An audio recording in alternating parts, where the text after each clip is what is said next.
मकर संक्रांति को लेकर लोगों के मन में बहुत कंफ्यूजन बना हुआ है, क्योंकि कुछ लोग तो कह रहे हैं कि 14 जनवरी के दिन मकर संक्रांति है, पर कुछ लोगों का मानना है कि 15 जनवरी के दिन मकर संक्रांति है। तो आखिर किस दिन मकर संक्रांति मानना सही होगा, किस दिन दान पुण्य करना सही होगा, ये सारी जानकारी हम आपको इस वीडियो में देने वाले हैं। महाराज, मकर संक्रांति हमेशा उस दिन मनाई जाती है जिस दिन भगवान सूर्य देव धनु राशि से निकलकर मकर राशि में प्रवेश करते हैं, या जिसे हम सूर्य का उत्तरायण होना भी कहते हैं। नए साल का सबसे पहले पर्व मकर संक्रांति ही होता है, इसीलिए यह सभी लोगों के लिए बहुत विशेष पर्व माना जाता है।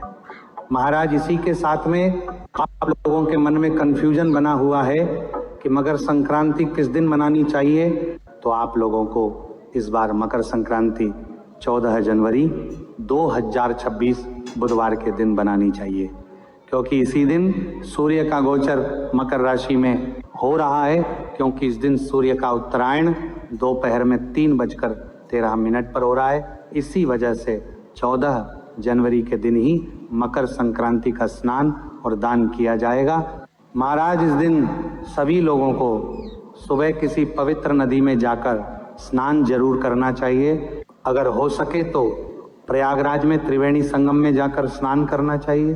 अगर वहां ना जा सके तो अपने ही घर में गंगा जल और काली तिल मिले हुए जल से आपको स्नान करना चाहिए।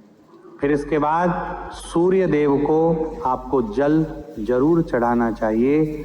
इस दिन सूर्य देव को जल चढ़ाने से हमें कई गुना फल की प्राप्ति होती है, और इस दिन पितरों को भी आपको जल जरूर देना चाहिए। उसके बाद इस दिन दान पुण्य भी जरूर करना चाहिए। और दान पुण्य के लिए पुण्य काल और महापुण्य काल का समय सबसे शुभ माना जाता है, जो कि सूर्य के उत्तरायण के बाद ही शुरू होता है। इस बार मकर संक्रांति के दिन पुण्य काल दोपहर 3:13 से शुरू होगा और शाम 5:45 तक रहेगा। महाराज, इसी के साथ में महापुण्य काल का समय दोपहर 3:13 से लेकर शाम 4:58 तक रहेगा। मुख्य रूप से मकर संक्रांति का पर्व दोपहर 3:13 से ही शुरू होगा। महाराज, वैसे तो हर महीने संक्रांति आती है, पर मकर संक्रांति का एक अलग ही महत्व होता है। इसे खिचड़ी के पर्व के नाम से भी जाना जाता है, और इस दिन खिचड़ी घर में बनाई भी जाती है और खाई भी जाती है, और उसका दान भी किया जाता है, जिसमें चावल और उड़द की दाल का प्रयोग किया जाता है।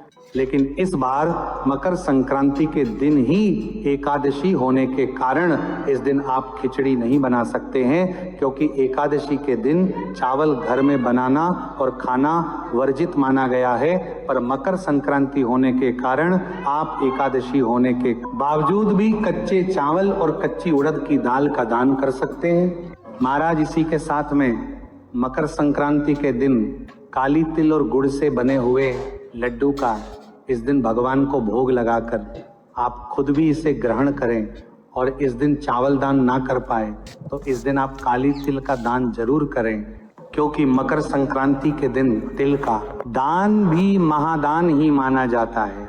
और अगर आपका मन ना माने तो आप 15 जनवरी के दिन अपने घर में खिचड़ी बनाकर खा सकते हैं और इसका दान भी कर सकते हैं। पर कुछ लोग ऐसा मानते हैं कि गुरुवार होने के कारण इस दिन भी खिचड़ी नहीं बनाई जा सकती है, पर मुख्य पर्व होने के कारण आप गुरुवार को खिचड़ी बना सकते हैं। महाराज, इसी के साथ में जो लोग इस दिन दान पुण्य कर रहे हैं, वह खिचड़ी काली तिल के अलावा गर्म कपड़े, खाने पीने की चीज जरूरतमंद लोगों को दान कर सकते हैं। इस दिन दान का कई गुना बढ़कर फल मिलता है। महाराज, इसी के साथ में इस दिन 14 की संख्या में किसी भी चीज का दान करना अत्यंत ही शुभ माना जाता है, जिससे हमारे घर में सुख समृद्धि आती है और सूर्य देव और शनि देव भी हमसे प्रसन्न होते हैं।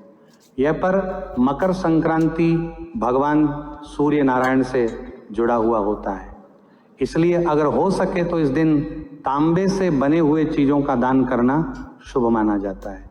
इसी के साथ में इस दिन पीपल के पेड़ की पूजा करके पीपल के पेड़ में भी जल अर्पित करना बहुत अच्छा माना जाता है। महाराज, इसी के साथ में अगर आपके मन में अभी भी मकर संक्रांति को लेकर कोई प्रश्न है तो आप हमसे कमेंट करके पूछ सकते हैं, और आप इस बार मकर संक्रांति किस दिन मान रहे हैं कमेंट में जरूर बताएं। श्री शिव।